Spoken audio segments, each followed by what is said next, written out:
Shalom sahabat, New Chapter Message hari ini berjudul Cukup. Mari kita baca ayat Alkitab dalam 1 Timotius 6 ayat yang ke-8. Demikian firman Tuhan. Asal ada makanan dan pakaian cukuplah.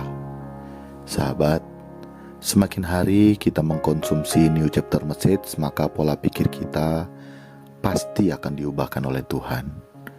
Asalkan kita bersedia untuk digarap oleh Tuhan menjadi alat peraga Tuhan, atau menjadi seperti yang Tuhan kehendaki dalam hidup kita, sebagai wujud respon kita yang benar terhadap Tuhan. Kita akan menjadi semakin dewasa dalam menghadapi segala sesuatu, termasuk segala hal yang berkaitan dengan pemenuhan kebutuhan jasmani. Seperti yang tertulis dalam Alkitab, di dalam ayat Alkitab yang barusan kita baca, di mana dalam suratan Paulus, Rasul Kristus kepada Timotius, anak Paulus yang sah dalam iman, di mana Paulus dengan penuh kasih menyampaikan kepada Timotius yang masih muda, agar dapat mengajarkan dan menasihati mengenai pemenuhan kebutuhan jasmani, yakni asal ada makanan dan pakaian cukuplah. Dan saat ini firman-Nya datang kepada kita, hendak mengajar dan menasihati kita, agar kita bertanggung jawab terhadap hidup kita sebagai wujud iman kita kepada Tuhan. Tentu sebagai kanak-kanak, maka kita akan bertindak sebagai kanak-kanak yang penuh dengan aku alias ego dalam diri kita. Tetapi semenjak kita beranjak dewasa, tentu kita akan meninggalkan sifat kanak-kanak kita untuk menjadi pribadi yang lebih bertanggung jawab, sehingga kita bisa dinikmati oleh Bapa kita.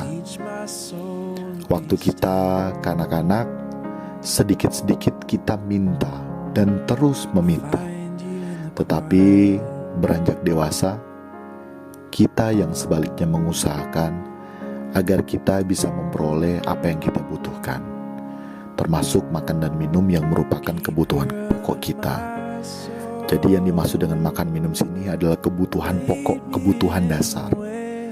Kita jangan bertindak malas, bahkan jangan ada yang beralasan sepertinya Tuhan tidak buka jalan, sehingga tiap saat selalu doa, hanya minta dan terus minta. Tapi pernahkah kita terpikir banyak hal, bukan hanya kita saja yang berjuang untuk memenuhi kebutuhan jasmani, tetapi yang bukan sebagai pengikut Kristus juga berjuang, dan mereka bisa, bahkan mereka banyak yang lebih mapan. Dan bukan hanya itu saja, banyak juga yang dipercaya oleh rekanan mereka dalam mereka menjalankan usaha daripada kita yang disebut sebagai pengikut Kristus. Kenapa demikian? Karena kita memiliki ketergantungan yang salah kepada Tuhan.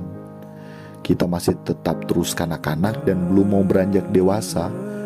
Bahkan kita menutup diri terhadap konsep berkat dan janji Tuhan perjanjian baru.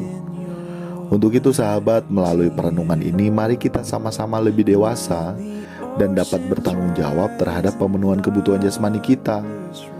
Tetapi bukan pemenuhan kebutuhan jasmani kita yang menjadi utama ataupun yang menjadi fokus kita hidup di dunia ini. Asal ada makanan dan pakaian cukup. Bukan juga berarti kita tidak boleh kaya, tetapi kalau kita kaya, toh juga semua milik Tuhan. Jadi kita tetap miskin. Jadi seluruh hidup kita harus kita fokuskan pada tujuan kekekalan, mempersiapkan hidup agar kita dapat berkenan di hadapan Bapa. Dengan demikian kita sementara berkemas pulang. Jadilah berkat dimanapun kita berada, sehingga kita layak disebut sebagai anak Allah, pengikut Kristus yang serupa dengan Yesus Kristus. Tuhan Yesus memberkati kita sekalian. Amin. Amin.